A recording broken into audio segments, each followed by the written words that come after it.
Valéria Hrindová je z Trnavy. Pred niekoľkými rokmi jej prestalo byť srdce.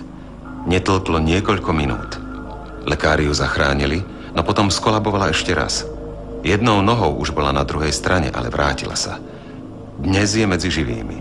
Svoj život zmenila od základov. Nasledovali zážitky, nad ktorými zostáva rozum stáť. Všetko to začalo v obyčajný deň, keď sa vracali z dovolenky. Bolo to presne o polnoci z 12. na 13. septembra, čiže na Máriu, to každý bude určite vedieť. Zablokovalo sa nám auto, nedalo sa ovládať a manžel narazil do najbližšieho stromu. Pri tom manevrovaní som nejako vyletela cez zadné okno auta von na cestu. Ja som bola asi 80 metrov, podľa údajov, jak boli uvedené v zázname o nehode. Som bola 80 metrov od auta, ktoré bolo v strome narazené. Mala som úraz hlavy, mala som roztrieštené hrudnú kosť, polamané rebra, mala som zlomenú sánku a dosť dotlčenú hlavu, môžem povedať, a strašná spústa odrenín po celom tele. Jak moje zranenia, tak aj manželové zranenia boli vážne a išlo takmer o každú sekundu. Takže už počas prevozu do nemocnice som prvýkrát kolabovala, takže som sa dostala do prvej klinickej smrti. Keď som sa dostala potom do viedenskej nemocnice, tak tam som bola operovaná. Jak dlho som znova bola v tej klinickej smrti, neviem. Dosť na to, že som sa neprebrala po týchto operáciách. To, čo som zažila, bolo, že som sa oddelila od svojho tela. Videla som sa, jak som ležala a moje telo vlastne sa dvíhalo, približovalo sa k stropu. Keďže v tom čase už nikto z lekárov ani z personálu tam nebol na komotickom oddelení, už bolo dosť neskoro večer. Ja som si len uvedomila, že nejaký hlas sa ku mne ozýva, ale nikoho som nevidela. A ten hlas mi hovorí, môžeš sa pozrieť na seba.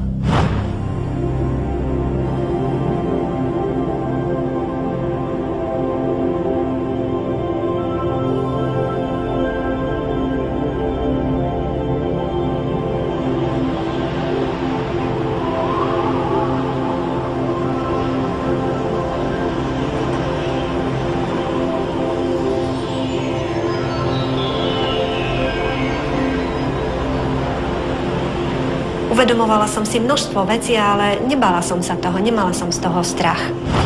A zrazu som sa ocitla vo veľkom jaskinnom priestore. To bol velikánsky jaskinný priestor, možno tým, že ja som sa asi zmenšila.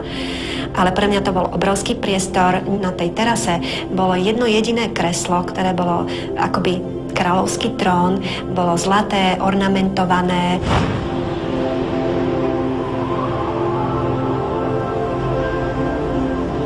A zrazu sa ozval hlas a hovoril mi, že tuto sa musíš pokloniť. Ja som zrazu len pocitila veľmi silnú nutkavú potrebu, áno, chcem sa pokloniť. A ja som sa poklonila, aj keď som to telo nemala, ale cítila som, že som sa sklonila úplne až k zemi.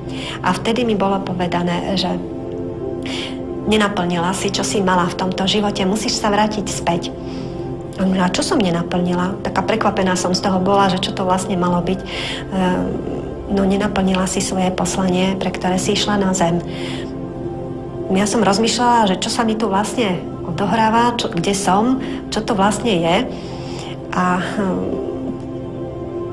zrazu mi naskočili nejaké obrázky, ako keby mi niekto otvoril kino, veľkú obrazovku predo mnou a ja som videla priebeh môjho života, ale on išiel veľmi zrýchlene a zastavil sa v určitých pasážach. Na chvíľočku ma nechali, nech sa pozriem, aby som si uvedomila, toto si nesplnila, toto si nesplnila, toto si nesplnila. A vtedy vlastne sa všetko zatvorilo. Ja som sa znova ocitla vo svojom tele, som si uvedomila, čo to vlastne malo byť, že jak som teraz znova v tele.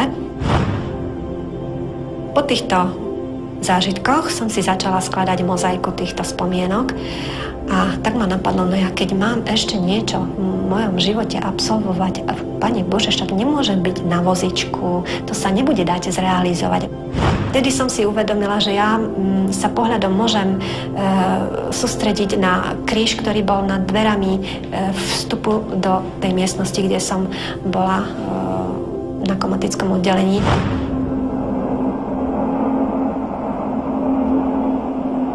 Napadlo ma, že skúsim požiadať o tú pomoc. Keby bola taká dobrá Panna Mária, či mi môže prísť na pomoc. V tej chvíli, jak som si to spomenula, sa z prostriedka toho kríža vytvorilo biele svetlo, ktoré sa veľmi rýchlo rozšírilo do takých 4 veľkých lúčov a spoza z toho svetla sa vynorila postava. Postava Panny Márie, mladúčka, veľmi mladá vyzerala byť. Na hlave mala tú šatku, ako zvykne byť, aj naznačená, ako spodobovaná. Videla som ju zreteľne pri nohách mojich, za druhej strany mojej postele vlastne sa ukázala ona. Prosím ťa, Panenka Mária, ak môžeš mi pomôcť nejako, bolo mi ukázané, že mám ešte nejaké poslanie na tejto zemi, nesplnila som niečo. No ak mám to naplniť, tak nemôžem byť ochrnutá, nemôžem byť nemohúca, nemôžem byť na vozíku, že pomôž mi nejako, ak sa dá. Odpoveď znela, že dobre, že je to možné.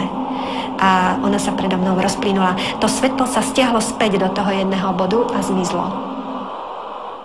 Ale po týchto skúsenostiach, čo sa mi odohralo, ja som vlastne po tom zážitku s Pannou Máriou dostala neskutočnú chuť žiť a niečo so sebou robiť.